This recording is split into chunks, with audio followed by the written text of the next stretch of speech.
Iran को कमजोर करना मुश्किल ही नहीं नामुमकिन है। आखिर हम ऐसा क्यों कह रहे हैं? इस वीडियो के जरिए पूरी कहानी आपको समझाएंगे। आखिर इसराइल क्यों चौकन्ना होता हुआ दिखाई दे रहा है? ईरान के हवाले से इसराइली डोजियर ने क्या इंकशाफ किया है जिसकी वजह से कहीं ना कहीं ये कहा जा सकता है कि लोगों में अमेरिका और इसके अलावा इसराइल और साथ ही साथ इन के साथी जो देश हैं उसमें कहीं ना कहीं एक तरह से संशय पैदा हो गई है और एक बार फिर से वो सोचो फिक्र में मुब्तला हो गए हैं कि वो ईरान जिसे उन्होंने सबक सिखाने की कोशिश की थी वो एक बार फिर से उनका उरूज होता हुआ दिखाई दे रहा है। आखिर किस ज़िम्न में बात कही जा रही है, किस कॉन्टेक्स्ट में ये बात कही जा रही है, इस पूरी वीडियो के जरिए आपको समझाने की कोशिश करेंगे कि आखिर ईरान के पास ऐसा क्या है जो इसराइली डोजियर ने इंकशाफ किया है जिसके बाद कई ममालिक, कई जो मगरबी देश हैं उनके होश बाख्ता होते हुए दिखाई दे रहे हैं। जी हाँ, इसराइल की खुफिया एजेंसी ने साइंसदानों का डोजियर तैयार करने के बाद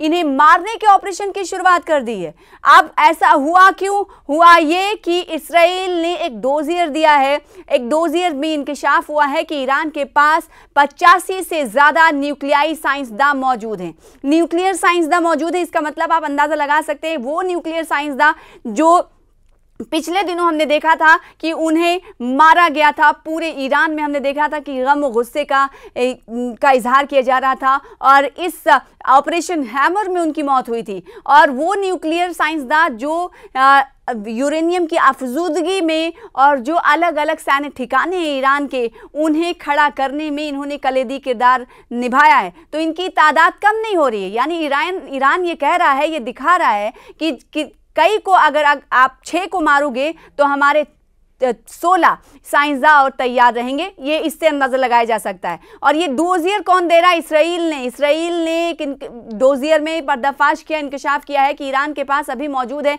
85 से ज़्यादा न्यूक्लियाई साइंसदान जो कि कहीं ना कहीं ख़तरे की घंटी के तौर पर मगरबी ममालिक इसे देख रहे हैं। और ना सिर्फ ख़तरे की घंटी की तरह देख रहे हैं बल्कि इस हवाले से उन्होंने कदम भी उठाने शुरू कर दिए। इसराइल की खुफिया एजेंसी ने साइंसदानों का डोजियर तैयार करने के बाद उन्हें मारने के ऑपरेशन की भी शुरुआत कर दी है। बेशतर साइंसदानों को या तो घर में या सड़क पर मारने का मंसूबा बनाया गया है। ईरान के लिए 2025 कई मामलों में परेशान करने वाला साल रहा है। जैसे कि आपको मालूम है, एक तरफ जहां रवां साल उनकी 3 प्रॉक्सी तंजीमें हमास, हिजबुल्लाह और होसी बुरी तरह कमज़ोर हुए, वहीं दूसरी तरफ उनके 14 न्यूक्लियाई साइंसदान मुख्तलिफ मौके पर हमलों में मारे गए।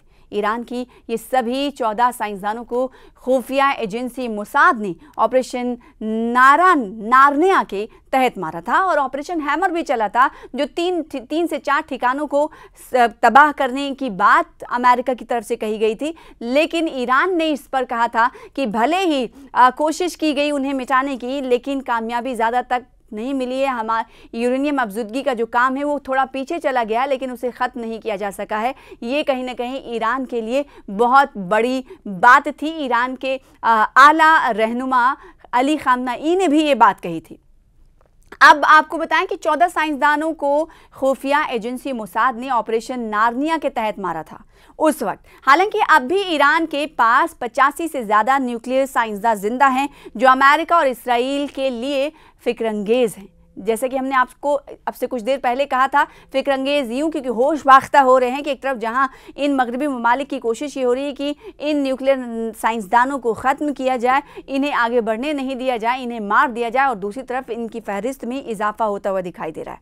इस बात का इंकशाफ खुद इसराइल के एक डोजियर किससे कहते हैं ये भी आपको बता दें। डोजियर दरअसल एक दस्तावेज़ात होता है, उसका मजमुआ होता है, उसे डोजियर कहा जाता है। वॉशिंगटन पोस्ट की एक रिपोर्ट के मुताबिक दिसंबर 2024 के दौरान शाम में बशर अल असद का तख्ता पलट हुआ। इसके बाद मोसाद को ईरान में ऑपरेशन चलाने के लिए फ़ाल किया गया। मोसाद ने ईरान के 100 न्यूक्लियाई साइंसदानों का डोजियर तैयार किया और इन साइंसदानों को मारने के लिए मकामी सतह पर लोगों की तैनाती भी हुई। इसराइल की खुफिया एजेंसी ने साइंसदानों का डोजियर तैयार करने के बाद ऑपरेशन की शुरुआत की। बेशतर साइंसदानों को या तो घर में या रास्ते पर मारने का मंसूबा बनाया गया है। हर साइंसदान को मारने के लिए अलग अलग लोग मुकर्रर किए गए। बेशतर लोग ईरान के ही रहने वाले थे।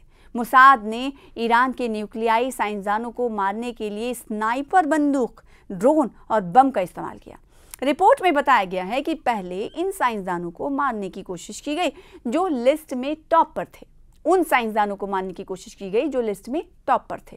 हालांकि ऑपरेशन शुरू होने के बाद ईरान ने कुछ बड़े साइंसदानों को अंडरग्राउंड कर दिया था। ये उस ऑपरेशन की बात हो रही है, ऑपरेशन हार्निया की बात हो रही है कि उस वक्त कैसे इजराइल की तरफ से लिस्ट बनाई गई थी और उसके बाद जो लिस्ट में टॉप साइंटिस्ट थे उन्हें मारने के लिए अहकाम जारी किए गए थे और किस तरह से उन्हें मारा जाए इसको लेकर रणनीति अपनाई गई थी। और जब ईरान को इस हवाले से पता चला तो बड़े साइंसदानों को अंडरग्राउंड कर दिया गया था, कुछ को फौरन फौजी हेडक्वार्टर के पास खुफिया मकामात पर भेज दिया गया था। ये 2024 की बात हो रही। बताया जाता है कि अगस्त 2025 में ईरान ने न्यूक्लियाई साइंसदान रोज़बी वादी को फांसी पर लटका दिया था। ईरान का कहना था कि उसने खुफिया जानकारी इसराइल को दी थी। आपको याद होगा कि जब 12 रोज़ा जंग अमेरिका और इसराइल के दरमियान चल रही थी, अमेरिका इसराइल मिलकर ईरान के ख़िलाफ़ जब 12 रोज़ा जंग चल रही थी, तब हमने देखा था कि उसके बाद हमने देखा था कि इसराइल और अमेरिका की पनाही वाले कई ऐसे जासूसों को, जिसे कहा गया था कि ये अमेरिकन या इसराइल के जासूस हो सकते हैं, इनको लेकर क्रैकडाउन किया गया था इस ईरान की तरफ से। और इस क्रैकडाउन में कई ऐसे लोगों को गिरफ्तार किया गया था, जासूसों को गिरफ्तार किया गया था, जिस को ईरान ने कहा था कि ये हमारी संप्रभुता के लिए ख़तरा है, हमारी कौमी सलामती के लिए ख़तरा है और ये दरअसल ईरान की जानकारी को लीक कर रहे हैं, इसराइल को फराहम कर रहे हैं। तो ईरान का कहना था कि उसने खुफिया जानकारी इसराइल को दी थी। कहा जा रहा है कि मोसाद ने वादी के ज़रिए, यानी जो साइंसदान थे उनके ज़रिए ही ईरान के न्यूक्लियाई साइंसदान का डोजियर तैयार किया था। कहते हैं कि अब घर का भेद ही लंका ढाता है और यही कहीं ना कहीं ईरान और अमेरिका और इसराइल के दरमियान जब जंग चल रहा था, 12 रोज़ा जंग चल रही थी ईरान के ख़िलाफ़, जिसकी मदद अमेरिका भी कर रहा था इसराइल के साथ मिलकर, तो उस वक्त डोजियर तैयार था और न्यूक्लियाई साइंसदानों के बारे में जानकारी हासिल करने के लिए मोसाद के अंडरकवर एजेंट तकरीबन 10 साल से तेहरान में फ़ाल थे।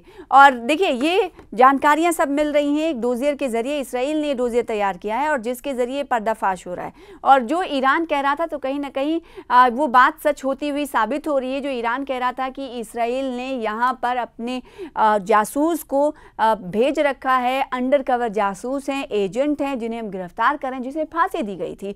और ये अमल ईरान की तरफ से उस वक्त अपनाया गया था जब 12 रोज़ा जंग चली थी। और 12 रोज़ा जंग के बाद उसने अंदरून मुल्क ये क्रैकडाउन चलाया था कि उन लोगों की पहचान की जाए जो इसराइल को खबर लीक कर रहे हैं। आखिर ये कैसे मुमकिन हो जाता है? तभी कहते हैं घर का भेदी लंका ढाता है। बेशतर अंडरकवर एजेंट ट्रक ड्राइवर बनकर तेहरान में सरगर्म थे। स्वीडन और दीगर छोटे ममालिक के सयाहों के सहारे भी इसराइल ने ईरान के बारे में जानकारी इकट्ठा की। इसी बुनियाद पर ऑपरेशन नारायणा का मंसूबा तैयार किया गया। इसराइल ने इसके लिए अमेरिकी खुफिया एजेंसी CIA की भी मदद ली। बहरहाल इसराइल और अमेरिका के जरिए किए गए हमलों के बाद से ही ईरान का न्यूक्लियाई प्रोग्राम ठप है। बैनुल-अक़वामी न्यूक्लियाई निगरानी इदारे के मुताबिक जून 2025 से पहले ईरान ने यूरेनियम की 60% तक अफ़ज़ाइश कर ली थी। अगर ईरान यूरेनियम की 90% तक अफ़ज़ाइश कर लेता है तो वो न्यूक्लियाई बम आसानी से बना सकता है। दूसरी तरफ ईरान के वज़ीर ख़ारजा अब्बास अराग़ची के मुताबिक जिन मकामात पर हमला किया गया है, पहले उसकी सफाई होनी, उसके बाद ही आगे का फैसला लिया जाएगा।